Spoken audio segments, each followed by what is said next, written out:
bienvenue sur cette vidéo pile à lire du mois de février qui va être un peu freestyle. Tout simplement parce que d'habitude je prépare cette vidéo à l'avance, je choisis les livres que je vais mettre dans ma pile à lire pour ce mois-ci.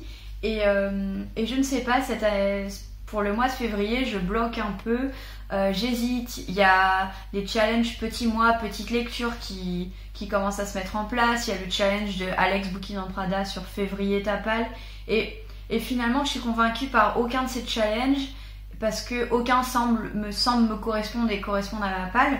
Et du coup je me suis dit si je faisais une pile à lire en live avec vous, donc vous allez me voir réfléchir, hésiter sur qu'est-ce que j'ai envie de lire, qu'est-ce que j'ai pas envie de lire, mais je me suis dit que ça serait sympa et ça donnerait un côté un petit peu dynamique à cette vidéo.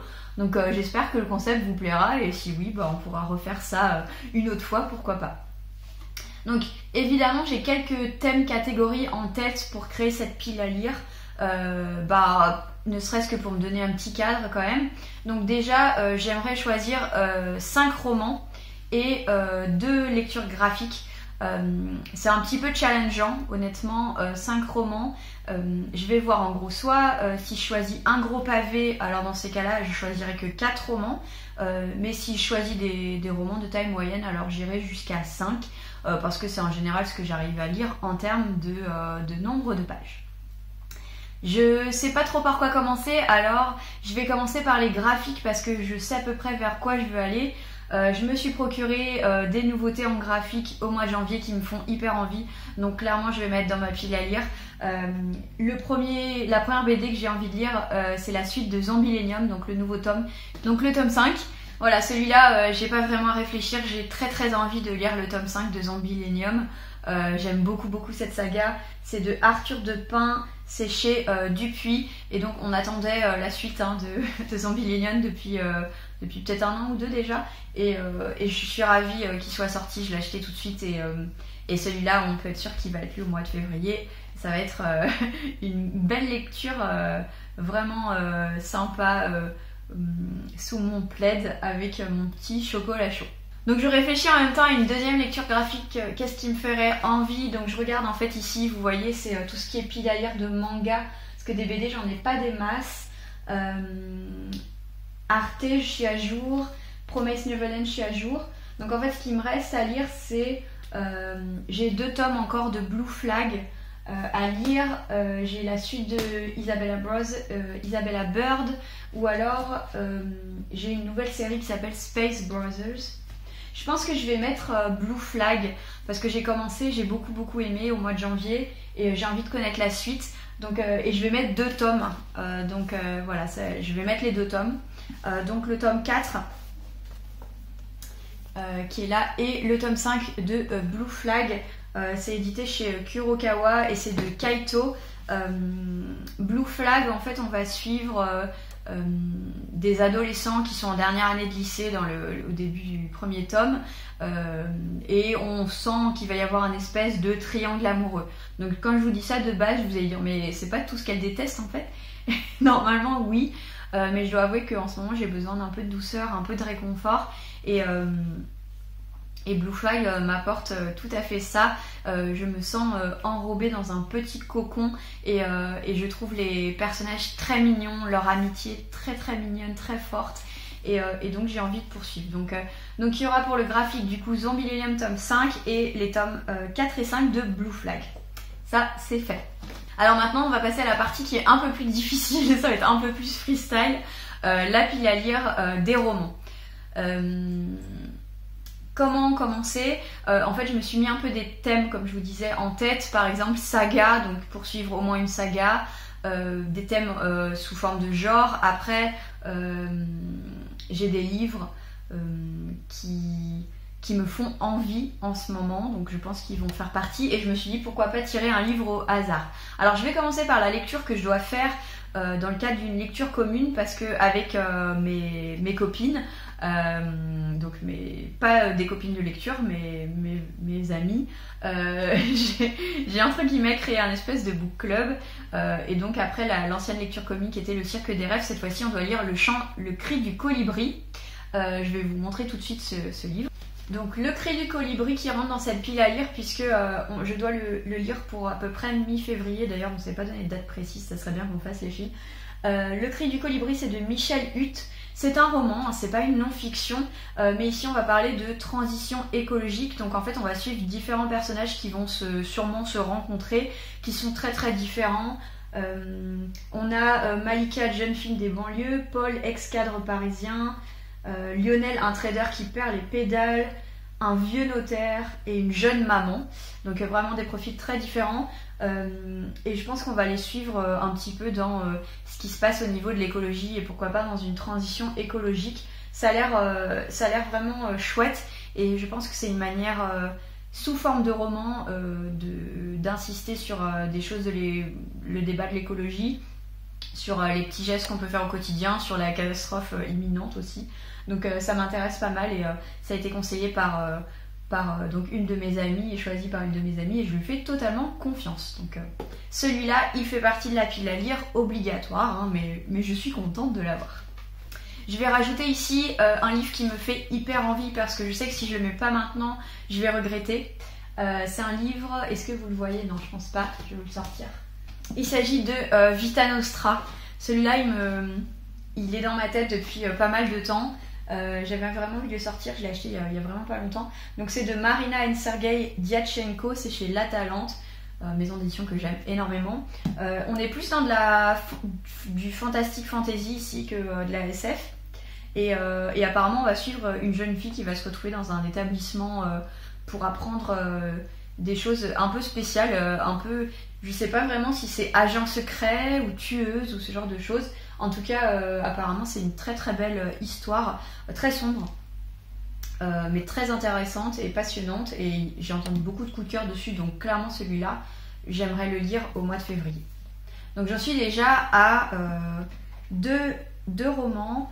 Il fait moins de 500 pages, donc c'est pas officiellement un pavé. Donc pour l'instant, on a 2 sur 5. Alors dans la catégorie, j'aimerais suivre mes sagas. C'est là où je vais hésiter. Vous allez me voir hésiter en direct. Donc j'hésite entre poursuivre la saga Sainte-Marie que j'aime énormément. J'ai lu le tome 4 au mois de janvier et franchement je prends un plaisir inouï dans cette série. C'est plein de défauts, plein d'incohérences, mais je m'en fiche, j'adore. Donc on parle de personnes qui peuvent remonter dans le temps et surtout explorer en fait des époques historiques. Donc ça c'est vraiment un concept que j'aime énormément. Et donc j'ai lu les 4 premiers tomes, j'en suis au tome 5. Donc celui-là, Maybe, je le mets là. J'ai aussi la suite de La dernière geste de Morgan Hoffgenko chez Naos. J'avais adoré le tome 1, je pense que c'était un coup de cœur fantasy, alors que la fantasy j'en lis de moins en moins et c'est pas toujours on va dire un succès avec moi et j'avais juste adoré franchement le tome 1 et là je me suis acheté le tome 2 parce que j'ai pas envie de trop traîner. On est sur pareil, juste pile moins de 500 pages. Celui-là il me fait hyper envie. J'hésite, je le mets là. Parce que si je prends ces deux-là, bah, du coup, je suis déjà à 4 et il restera plus qu'un à lire. Bah, en même temps, c'est que des lectures que j'ai envie de faire. Hein. Donc, je vais mettre les deux. Voilà. Et c'est pas grave si ces 2 lectures que j'ai vraiment achetées au mois de janvier, bah, c'est 2 lectures qui me font très envie. J'ai décidé de suivre mes envies. Donc, voilà. Il y a une partie de moi qui culpabilise, je pense que ça doit se sentir un petit peu. Je culpabilise de ne pas avoir mis des reliques ou des choses comme ça. Mais ok, on est à 4 sur 5, encore un. Je vais prendre les 2. Parfois il faut aussi suivre un peu son instinct. Maintenant, la dernière lecture, j'hésite entre piocher quelque chose au hasard et choisir le livre que j'ai pas lu de ma pile à lire de janvier, qui est Le Jardin des Secrets. Plus je me pousse à essayer de le lire, moins j'ai envie de le lire. Et pourtant c'est Kate Morton, c'est vraiment une autrice que j'adore. Mais en fait ça me crée de la culpabilité. en me disant merde, j'ai pas lu, il faut que je le mette dans ma pile à lire de février. Ah, et si je le lis pas, il va encore traîner. Non. Je le mets là.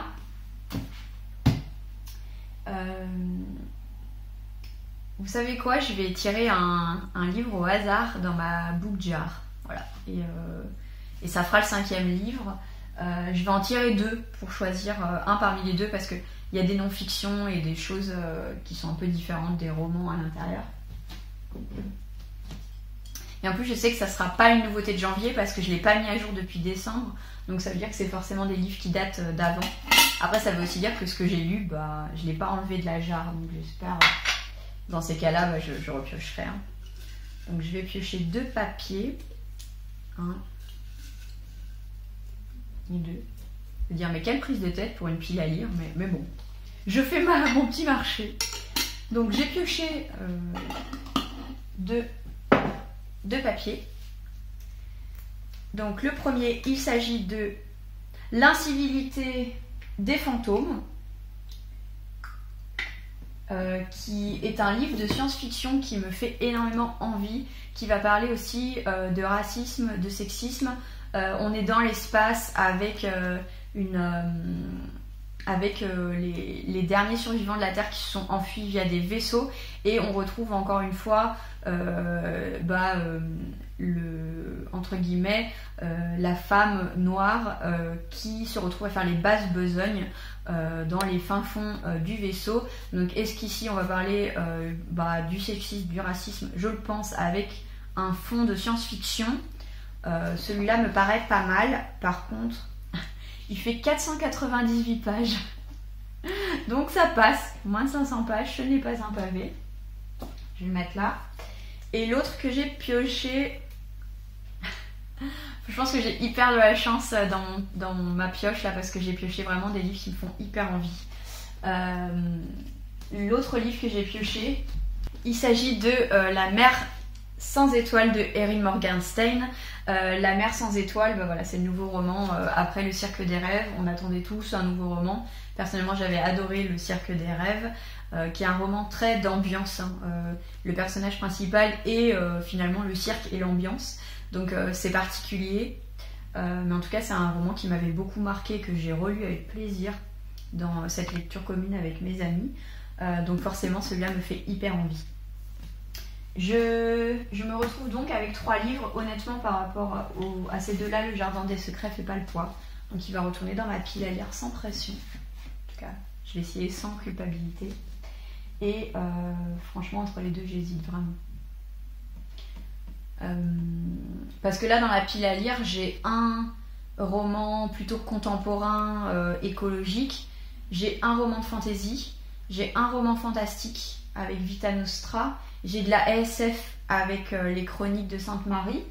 Et là, on est dans du fantastique et là, dans de la SF. Je vais prendre La mer sans étoiles parce